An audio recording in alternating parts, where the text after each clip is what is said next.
welcome to my channel. My name is Kourtney, and today I will be talking about my November TBR and the books I read in October of this year. So starting off with, we have Fourth Wing. I ended up reading this at the beginning of the month. It was more like September-ish, but I'm going to count it for October because I did finish it in October. So yes, and then this one is about a girl named Violet Sorrengail, who she have like the different like quadrants you can go into. So they had the scribe quadrant, and then they had the healers, and then there is the writers quadrant. So her family comes from a long line of writers. I think, of course, they ride dragons, and her dad wanted her to be a scribe. She trained her whole life to be a scribe. Now her dad's gone. Her brother is dead. And so her mom's kind of like, I'm taking the reins, even though you've trained for something completely different. I'm putting you as a writer. So now she has to go through all the trials that comes into. And so, yes, there's that one. Then I read Divine Rivals, which, very, very good book. It is about these two people that have magic typewriters, and one of them, so her name is Iris, the main character, and then she has rival at work. They were writers for the Oath Gazette, I believe, and there's a war going on. It's kind of like modern day fantasy. Basically feels like it's 1900s if it's World War. It has a fantasy thing because it's about the gods, about these certain gods who are waging war against each other. They've woken up, and they're in the midst of that. Her brother is sent to war, and she believes she's sending the letters she's writing to him, not her rival Roman, I believe is his name. Don't quote me on that. But Roman, and they've actually been writing back and forth to each other for months. She does not find that out until a lot later. But super great book. Reading Rick Riordan's Percy Jackson and the Olympians, the Chalice of the Gods. So I loved Percy Jackson growing up. I actually saw the movies before I ever read the books, which actually helped me reading the books because I saw the differences, and it gave me something to be intrigued about because I knew something about it. But even at the ripe age of 20 years old, I went and picked this up immediately because I love the whole world. Any excuse to go back into it, I'm gonna take it. So it's Percy, Annabeth, and Grover again. This is set after the whole like the second series of it all happens and the original the Olympians books. So now he's just trying to get into college after he missed a lot of school fighting the war for the gods, and he has to get these recommendation letters from 3 gods, which means 3 quests that he has to do in order to get that. So super good, really loved it. It's your classic Percy Jackson book. There's not much else you could ask for in it. I did rate this one a 3.5. Not really a kid anymore, so reading them, it doesn't hit the same as when I was the same age as them, but it still hits the nostalgia right where it needs to, so it's really amazing. Anyways, next book I read this month was The Ex-Hex by Erin Sterling. This one is about a girl named Vivian Jones who 9 years earlier was dating Rise Penhallow, which he's supposed to be a very powerful witch. This is a book about witches. It's set in Georgia. They were dating, and then something goes wrong. Like, of course, he's actually supposed to be getting married in an arranged marriage. He didn't tell her that the whole time, so then they break up in a very bad way. And she ends up accidentally cursing him with her cousin.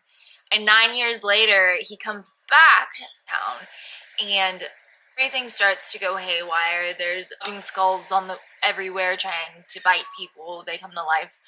Their cat starts talking. Like, random things start happening, and it's getting worse and worse. And the real premise of the plot is really romance-based. It just involves witches. So if you like that, you like this. I did give it stars. It's very fast-paced. It is fast-paced. It's a very short, like 310 pages.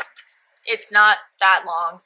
It's good. It's a nice little palette cleanser. It's a really good kind of spooky fall time book right before Halloween, if that is what you were looking for next time. Or if you want to read something about witches, I recommend it. There is spice in it. There isn't like a whole lot of it. doesn't really further the plot, so you can skip it if you need to. Yeah, so that one, pretty good. I recommend it if you're very romance heavy. If not, I would not. And then the next books I read were the Inheritance Game series. I read this in like 5 days, the entire thing, and super, super good. It's about this girl named Avery Kylie Grounds, and she doesn't come from much. Her mother has passed away. She is living with her half sister. That's really not in the picture. She's just trying to get by, working, going to school. She is in high school. She is 17 when this starts. All of a sudden, one day, this guy shows up at her school saying like, hey, we need you to come here. Turns out she's been getting letters for a while now from Mr. Hawthorne, which turns out to be a billionaire. He's left her in his will. She doesn't know why. She doesn't know what's going on. Her sister had been dodging the letters, thinking it was some type of scam. Turns out it wasn't. Turns out he left $46 billion to this random girl. He knows why. And so the series is really just going through, figuring out exactly what happened, why is it happening, and now she has this huge target on her back. People want to kill her, get her inheritance. It's just so much is going on. There's a bunch of riddles. It's a huge puzzle that this man left for her and the Hawthorne brothers, which are his 4 grandsons. So there's Nash, Alexander, Grayson, and Jameson Hawthorne, and all 4 of them are trying to figure out what's going on. Grayson doesn't like her, doesn't get along with her. Nash is the godson of a brother and just tries to save everybody type of thing. Alexander is the youngest, and he doesn't really have much to say other than, hey, you're my friend now. Hi, welcome. And then Jameson takes a liking to her automatically, and they become buddies. So super quick chapters. Chapters are like on average 3 pages. Really, really good book to start out if when you want to get into reading and you just want something to start out with. Super fast paced. You're constantly wanting to go to the next page. So yeah, I did rate all of these. On average, it's like a 4.8 right now just for all 3 of these. The first one I rated a 4, and then the next 2, 4.5, and then the last one was definite 5 stars for me. I don't take that lightly. I do not like to give 5 stars out to everything, but the way it's set up, the way it kept me on my seat, the way there's subtle love interests in between, it doesn't tell you much. There's no spice. I believe this is supposed to be YA. So it definitely is one of the best trilogies I have read in quite a while. So I will say that. But yeah, so that is all the books I read in October. And now moving on to the books I have started and do want to read in November. So starting off with first is, of course, The Brothers Hawthorne by Jennifer Lynn Barnes. So it's a lead off of the Inheritance Games trilogy, but you do have to read those in order to really know what is going on, but it's more of a spin-off series from it. So it follows Grayson and Jameson kind of going on their own little adventures right now. Jameson, don't really know what's happening right now. I am only about 100 pages in. But Grayson is following something, dealing with his father, and Jameson is following his own thing right now that I know of with his father, and something that happened, I believe, in Prague way back.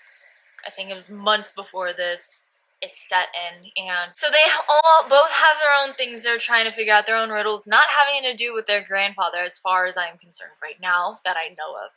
And it just gives you a taste of everybody again and kind of pulls you back into the same universe and gives you more where it's lacking. And I don't know how many books there's supposed to be, but I do know that she is coming out with another one called The Grandest Game. So yeah, I'm very excited about this one. So that's one of them on my November TBR. The next one is The Priory of the Orange Trees. So after 4th Wing, all of a sudden I was like, I want to read things about dragons. Well, I didn't really grab anything about dragons except for probably the biggest book I will read all year. It is a whopping, has 799 pages at least. I don't really know what the is. I don't want to spoil it. I am 127 pages in already.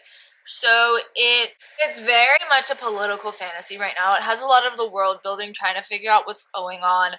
I know it'll be easier to just tell you what it's about. I'm gonna read the back of it so you kind of know. So it's the House of Berethnet, I believe is how you say it, has ruled Inns for 1,000 years. Still unwed, Queen Sabran the ninth must conceive a daughter to protect her realm from destruction, but assassins are getting closer to her door. Durian is an outsider at court. Though she has risen to the position of lady in waiting, she is loyal to a hidden society of mages. Eve keeps a watchful eye on Sabran, secretly protecting her with forbidden magic across the dark sea. Tanya has trained to be a dragon rider since she was a child, but is forced to make a choice that could see her life unravel. Meanwhile, the divided East and West refuse to parlay, and forces of chaos are rising from their sleep. So it is very good so far, and already you were dropped into a scene with Tanya. I think in like the very first like 5 pages, where she is having to make an incredibly difficult decision that could get her killed, essentially, because anybody that is an outsider to where she is from, I'm not going to say much of it, but where she is from will get killed if they are housing somebody that's an outsider, because there is something called, I think, the red sickness that they are still afraid of, that is like a plague that will kill everybody, or has killed many already. So they kind of just shut down their borders, won't let anybody in. It's very, very political, and it's really good so far. I don't know how far I will get because there's so many books I do want to read, but yeah, super excited for this one. I don't know where it's gonna go, but I'm excited because I know there's a second book. I don't know if it's like a prequel or something, or I think it is. I don't know if this one was a prequel, but there's 2 of them. I was like, I know there's 2 of them, so yeah, there's that one. The next one on my list is The Cruel Prince by Holly Black. I am hiding the Target 20% off tag on it. So this one, I really don't know anything about. I saw the collector's edition at one of my bookstores here. We literally don't have any. I think we have 2, and one of them is only open like 3 days a week. So my next best option to saving money was getting this one, so I could read it, because the collector's edition I bought without ever reading the book. But so this one says it's about Jude was 7 when her parents were murdered, and she and her 2 sisters were stolen away to live in the treacherous high court of Fairy. 10 years later, Jude wants nothing more than to belong there, but many of the Fae despise humans, especially Prince Chardan, the youngest and wickedest son of the High King. To win a place at the court, Jude must defy him and face the consequences. So another fantasy one. I believe this one is YA as well. I've heard a lot of really good things about this. The reason I know about this book is because of Haley Fan on YouTube. I watch her stuff. So she recommended this book. I jumped on the wagon myself and decided I wanted to read it. The next one is none other than Twilight. I have never read Twilight. I wanted to read it in October, but I kind of wanted to watch the movies first, because the only movie I remember is Breaking Dawn Part 2, I believe, and I think I was about 6 years old when I saw that movie. So I really don't remember anything about it. I wasn't old enough to be really in the craze of the hype of everything. I do have Gen X age parents, so they weren't exactly like, Twilight. Like, I didn't have younger parents. I had older parents that really didn't care for it. I had an older brother. He watched all of them, but it wasn't like he was obsessed with them to where all of a sudden it became a part of my life. So I know about Bella and Edward and Jacob. Of course, I love Jacob because I love Taylor Lautner, and I'm gonna be honest, I'm excited to read the book, but I am also terrified because I already know what happens. Like, I already knew what happened in the movies anyways, because everybody posts memes about it. So I kind of already figured it out, but I'm excited, but I'm also terrified that I'm gonna hate it. And I already bought the entirety of all the Twilight books, so I'm absolutely terrified. But I'm intrigued and excited, so let's see how far I get into this. My boyfriend's sister is obsessed with Twilight. So we'll see how it goes. I'll be a disgrace if I don't like it, so. And then the next one on my list is called The Naturals by Jennifer Lynn Barnes. So I got this one from a girl named Sarah Crowley. I don't really know how to say her last name and I don't want to butcher it. But I watch her on YouTube as well, and she talks about this. It's the same author from the Inheritance game, so I already have very, very high hopes just because her writing style, it keeps you on your toes. It keeps you wanting to read the whole time, so definitely am wanting to read it. But apparently it's about these teenagers. I know there is some romance subplot in it, but it's not very strong. But like they all have these different powers, and the FBI comes and gets them, or recruits them for their talents to try to catch criminals. This is what the back of it says. It says 17-year-old Cassie Hobbs is a natural at reading people, piecing together the tiniest details. She can tell you who you are and what you want, but it's not a skill that she's ever taken seriously. That is until the FBI comes knocking. They've begun a classified program that uses exceptional teenagers to crack infamous cold cases, and they need Cassie. When Cassie doesn't realize is that there's more at risk than a few unsolved homicides, especially when she's sent to live with a group of teens whose gifts are unusual as her own. Soon it becomes clear that no one in the Naturals program is what they seem, and when a new killer strikes, danger looms close. Caught in a lethal game of cat and mouse with the killer, the Naturals are going to have to use all their gifts just to survive. So I'm pretty sure there's only about 4 in this book series. But I am extremely excited just because it makes me feel smart to read about people who are smart and like cracking cases like that. It makes me feel better about myself, so I'm actually really excited about this one, especially because I love to be engulfed in a book, and I love to feel like I'm solving the mystery myself as well, and I try to get ahead of the book anyways myself and keep going and figuring it out before they do. So it's like a fun puzzle for yourself. So I'm really excited about this one, even though I know I keep saying I'm excited about all of them, but if I wasn't excited to read them, they wouldn't be here. So yeah, there's that one. The next one that I want to read is the Caraval series by Stephanie Garber, which another book I'm wanting to read is Once Upon a Broken Heart. I know she just finished the entire series of it. Like I think there's it's a trilogy. So I want to start reading, but I'm not going to put it in here just in case I don't have time. But yes, the Caraval series is about this circus that it's a once-a-year performance. It literally just pops up out of nowhere and just appears. And then apparently her and her sister, Scarlet Dragna, has never left the tiny island where her and her sister Tella live. With their powerful and cruel father, now Scarlet's father has arranged a marriage for her, and Scarlet thinks her dreams of seeing Caraval, the faraway once-a-year performance where the audience participates in the show, are over. But this year, Scarlet's long-dreamt-of invitation finally arrives. With the help of a mysterious sailor, Tella whisks Scarlet away to the show. Only as soon as they arrive, Tella is kidnapped by Caraval's mastermind, organizer, legend. It turns out that this season's Caraval revolves around Tella, and whoever finds her first is the winner. Scarlet has been told that everything that happens during Caraval is only an elaborate performance, but she nevertheless becomes enmeshed in a game of love, heartbreak, and magic with the other players in the game, and whether Caraval is real or not, she must find Tella before the 5 nights of the game are over. A dangerous domino effect of consequences is set off, and her sister disappears forever. So, already, who wouldn't want to read that? It's about a carnival that literally just appears out of thin air once a year, and now she finally gets to go before she's being whisked away in an arranged marriage, and now her sister is gone, and the game is about her. That sounds awesome. Not for the characters, but to read about, for sure. Next one on my TBR for this month is Mother Things.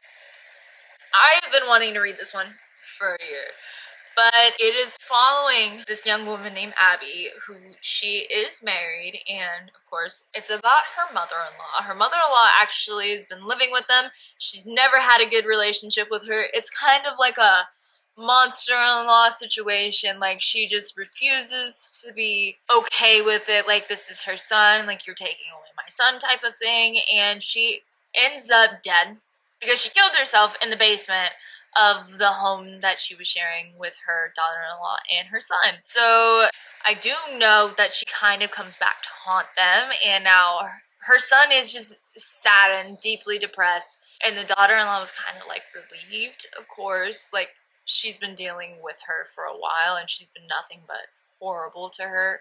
Wouldn't even let her have the family ring, and now Abby has the family ring, and she's being terrorized by her mother-in-law once again, who is out to destroy her life.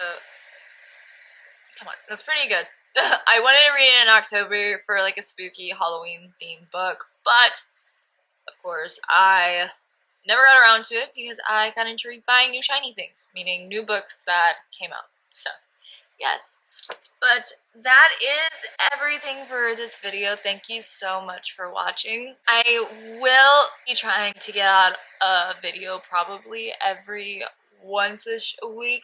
I am a full-time student, so that's a little bit harder. But yes, thank you so much for watching. And again, my name is Kourtney, and I will see you guys, as Haley Pham says, somewhere else on the internet. Bye.